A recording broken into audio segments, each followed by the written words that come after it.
Join us in delving into the intricate tapestry of the garden route, where individuals embrace lives entwined with the rhythms of Mother Earth. From tranquil landscapes to vibrant forests, we'll unveil practices and insights born from heeding nature's whispers.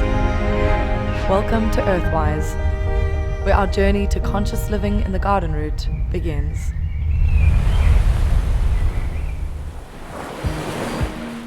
Today we venture to the heart of wilderness, a picturesque seaside village nestled between George and Sedgefield in the garden route. This village is fondly known for its scenic views, rivers, exceptional animal and bird life, beaches and mountain forests. Our journey takes us near to the enchanting Map of Africa viewpoint, a well-known tourist destination for nature lovers and locals alike. Tucked into an idyllic forest setting in Wilderness Heights, we meet Simon and Wynter, who have made their home in a stunning copse house. Wilderness has always been sort of an inspiration for me. I remember when I was about 12 years old walking on the beach with my mom. We came here on holiday from Johannesburg, and I just said to myself, I want to live here one day. Wilderness is really special to us because not just of the village and the beach, but because of the wilderness of the mountains. And the house that we live in, and we're privileged to have this sort of custodianship of, is up the top of the hill, and over the other side, down in the valley, we see nothing but trees and valleys. So that's our particular inspiration for being here. Do you agree? And the wildlife. Copse houses feature a distinctive natural look, the material being a blend of clay and straw. The thick floors and walls offer thermal and energy efficiency. As a natural home, a copse house has great benefits for the health of the occupants and the surrounding natural environment. We were looking for a hobbit home. We were looking for a natural environment, and we looked at several, and then we came to this house, and it just is perfect. It's built out of natural materials, it's in a beautiful location, yet it's relatively modern. It's easy to live in. And so that was just a huge difference. Everything came together in one package for us. We didn't want to build our own house because there's so much development going on. So, when that idea came up, we threw it out saying, no, we need to find something that's already been built so that we're not putting more of a footprint onto this beautiful space. And it was like a gift. The additional implementation of features like darker roofs, rainwater harvesting, and domestic sewage treatment provide them with a truly eco-friendly living style and a greatly reduced environmental footprint. It's quite a small area that's been built upon. And just the water usage, the electricity usage, everything's designed for less consumption of resources.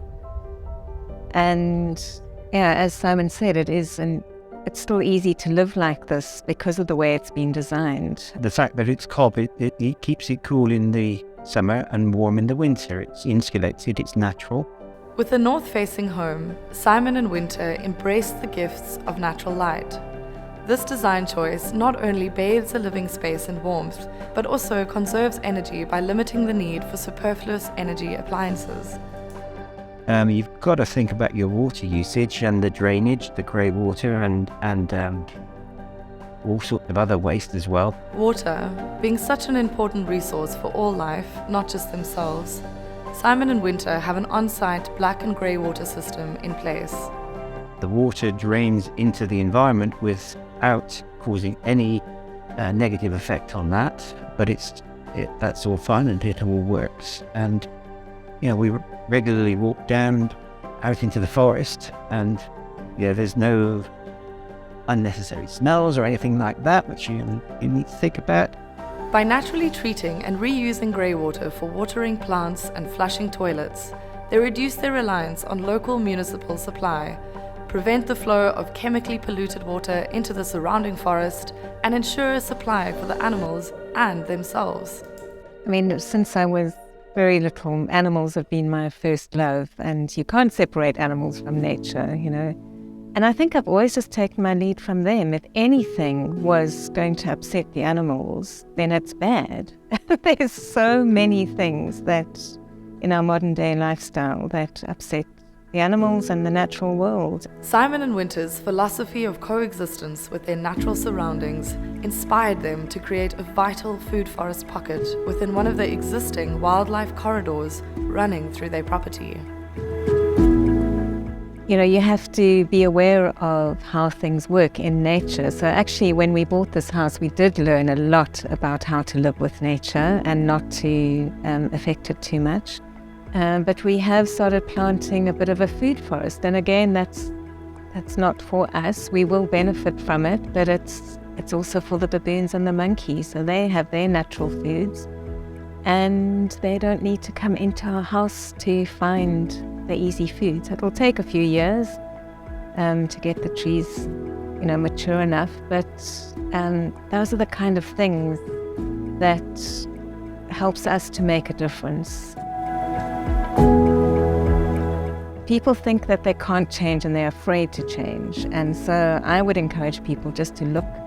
There are really good alternatives out there. So do some research if you really want to. You can change also, instead of doing new developments, look at what is already being built, and you can adjust those original buildings to be more earth-friendly, eco-friendly. Every part of your lifestyle, if you're guided by your heart, you really want to make a difference, you will be shown how to. Well, if I was asked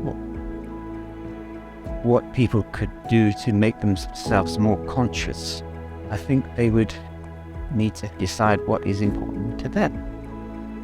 What is important to them for themselves, their family, their future, and the fact that they're not on the earth forever. What about the earth's future? As we take in the beauty of Wilderness Heights, let us remember that conscious living is a shared journey.